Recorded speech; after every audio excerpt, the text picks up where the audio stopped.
Hi guys, we're back today to talk about American society during the 19th century. If you'll notice, we have lots of lecture terms, so this is going to be a two-part lecture series. This is part one. Okay, so we've been talking quite a bit about some pretty seismic shifts in the political landscape of the United States during the 19th century, also some changes in infrastructure, industrialization. Well, now we need to turn to American society, and I want to start with another mass religious revival movement that begins in Cane Ridge, Kentucky in the summer of 1800.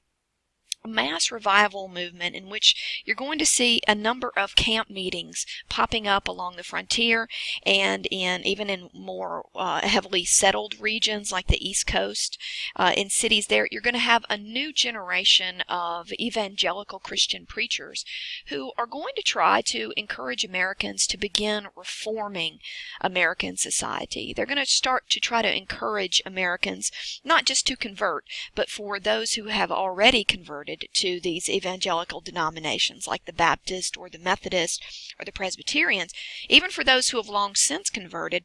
Many of these Second Great Awakening ministers are going to begin encouraging people to rally together to look at some of the problems associated with America during this period and to collectively roll up their sleeves and get busy trying to fix some of the major ills in American society.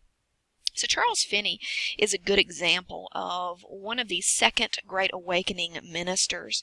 He was born in Litchfield County, Connecticut in 1792. He studied law as a young man and intended on, going into the legal profession until he had a sudden conversion experience and decided that instead he needed to join the ministry. After that, after his training to become a minister, he started to travel and organize large-scale, typically open-air tent revival meetings during the period. He'll also be speaking in more established churches along the East Coast, in places like Philadelphia and New York and what have you. And for Finney, his message was not really so much on repent and seek immediate salvation. He's speaking to people who largely have already done just that, but instead he's trying to light a fire under his Congregationalists. He's trying to say it's time for us to begin working on reforming the moral landscape of America. There were a number of so-called sins or ills that he believed needed to be tackled. You can see the quotation I have from him on the slide here. Now, he said, the great business of the church is to reform the world, to put away every kind of sin, and to never rest until every form of iniquity be driven from the earth. To give you some examples of what he will now begin speaking out against, gambling, which he believes is a huge problem in American society, alcohol consumption. He also looked to the institution of slavery as another of the evils that needed to be immediately eliminated in the United States. So what we're going to see is through the work of countless ministers during this period, like Charles Finney, is we're going to see this spawn or give birth to a number of major reform movements in American society. Clear evidence of that is the fact that you're going to have a group of these type of ministers in Boston helping to form the American Temperance Society in 1826. They will single out the overconsumption of alcohol as a major problem facing the United States during this period.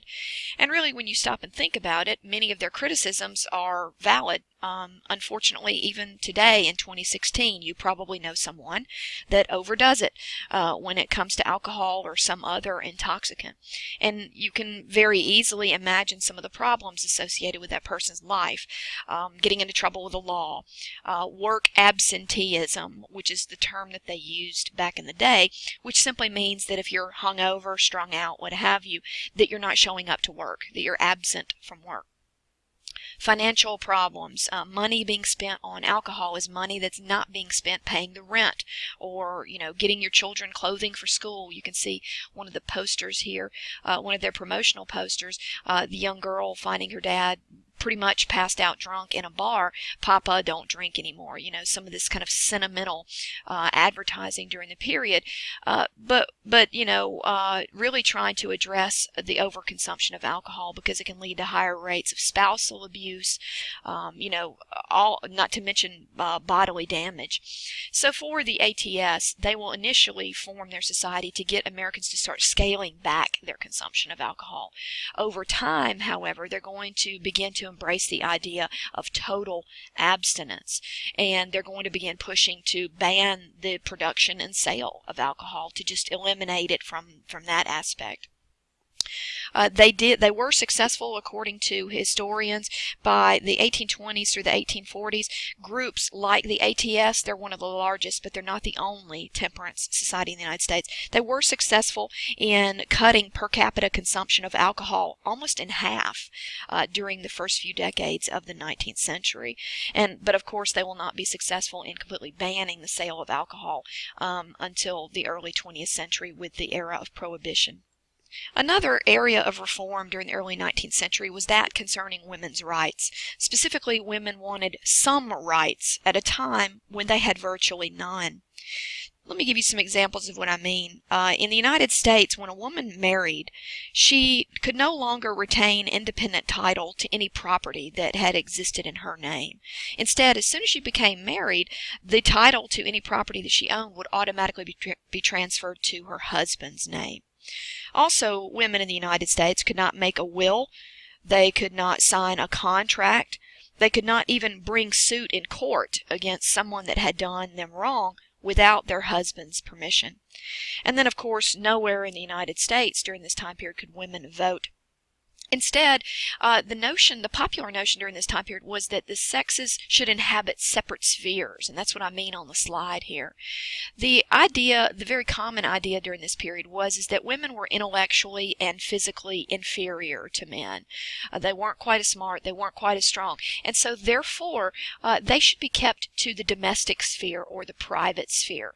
So, for example, I've got a picture here of women in the home doing needlepoint. Women were sort of thought best suited to being mothers and wives, dutiful wives that, you know, prepared food for their husbands, kept the household tidy and neat, and that this was their private sphere, and that was where they excelled.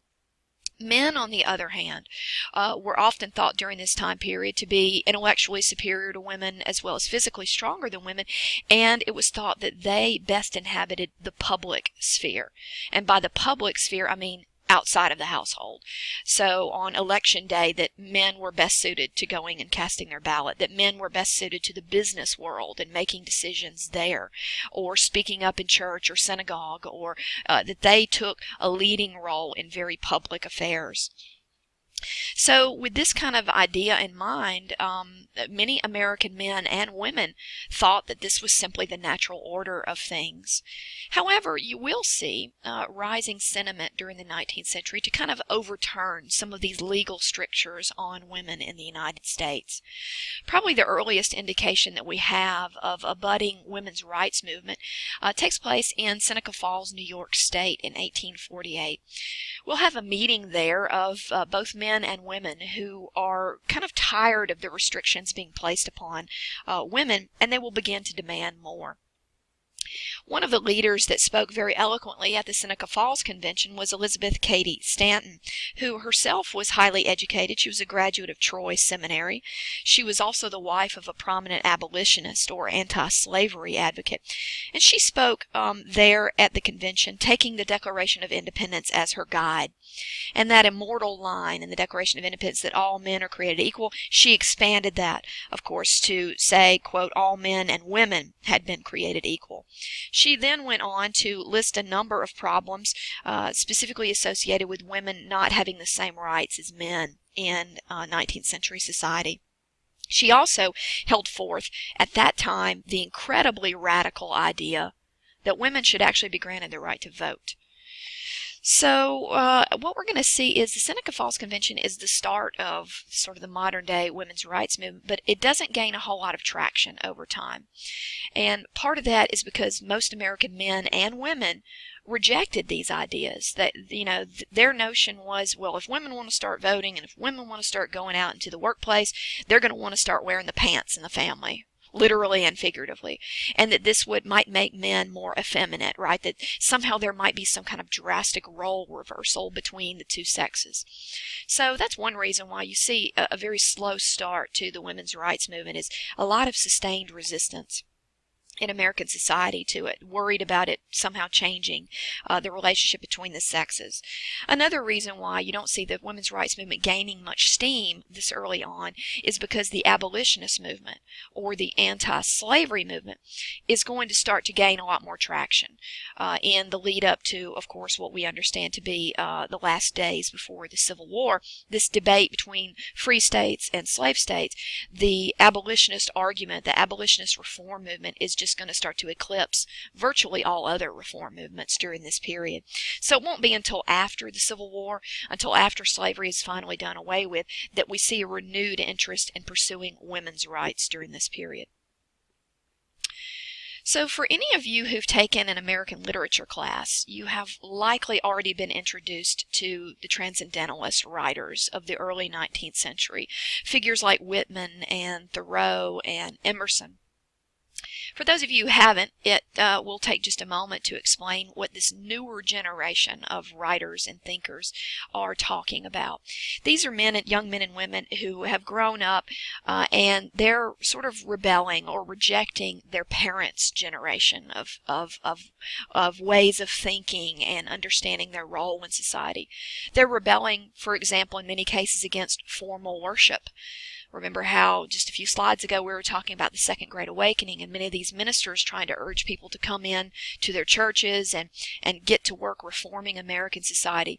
Well, many of these young transcendentalist thinkers, starting in the 20s and 30s, are finding that formal worship service just doesn't do it for them. It doesn't really meet their spiritual needs for various reasons. Another thing that they're rejecting in their parents' generation is the legacy of the Enlightenment. The idea that rationality that human reason and thinking through your problems can get you to a point where you really understand your life and you can make a go of it. They're also rejecting that. Many of these transcendentalist thinkers are instead focusing a lot of their discussion on how society kind of traps people into a narrow-minded view of the world.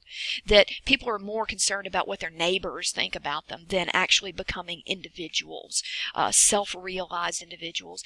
And so the reason why we refer to this as the Transcendentalist Movement is these individuals are claiming you need to transcend, you need to move beyond and above what society tells you need to think, or what society tells you need to do. You need to just throw that out the window and find your own unique path.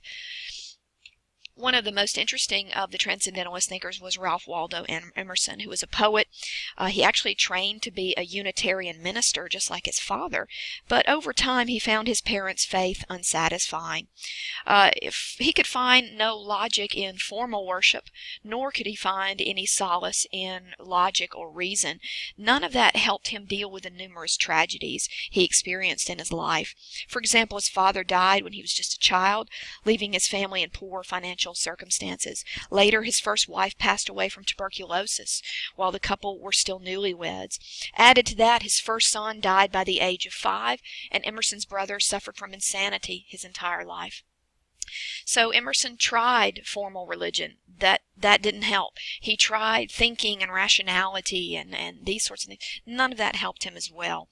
And so seeking answers, he sort of began to step out on his own, and he began to argue that our spirituality lay within us.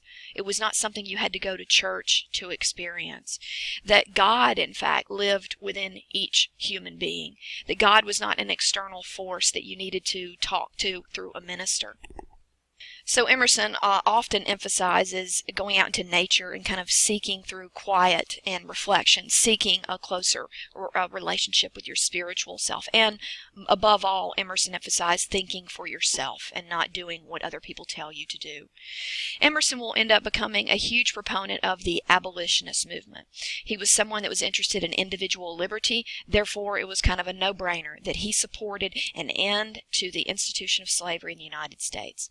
So when we talk about the abolitionist movement, the push to end slavery, it's not surprising that the first abolitionists were free blacks, some of whom may have been escaped slaves, others who may have been free their entire life but had family members enslaved. It's among these free black communities that we'll begin to see the abolitionist movement gaining steam. More on that in part 2 of this lecture.